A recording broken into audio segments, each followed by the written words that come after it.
سمعتوا عن الريليشن شيب impossible؟ متجوزين؟ لا. مخطوبين؟ لا. متصاحبين؟ برضو لا. طب متفقين على الجواز؟ لا. طب ينفع تتخطبي لواحد تاني؟ ينفع يجي ويتجوزك؟ يا ريت. طب ممكن افهم ايه اللي منعك؟ اهي دي العلاقه اللي انت متعلقه فيها بواحد بيعاملك على انك اقرب حد ليه في الدنيا.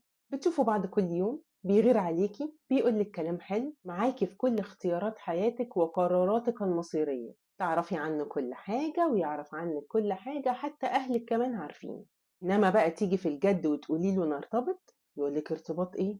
انا ما قلتش ان انا هتجوز، واحنا اصلا بيست فريندز، ولو سمحتي ما تبوظيش الحالة الجميلة اللي احنا عايشينها مع بعض، لاني ما اقدرش اخسرك. احب اقولك انك بتضيع وقتك معاه، وان واحد زي ده هيفضل مقعدك جنبه لغاية ما تخليني. وغالبا اللي ممكن يخليه يفكر يتجوز هو ان هو هيحس ان هو ممكن يكون كبر في السن وعايز يكون اسرة ويخلف، ده لو فكر اصلا يتجوز. انا من موقعي هذا بقولك اهربي، لو سمحتي اهربي. وقولي لي بقى، وقعتي في مستر اكس ده قبل كده ولا لا؟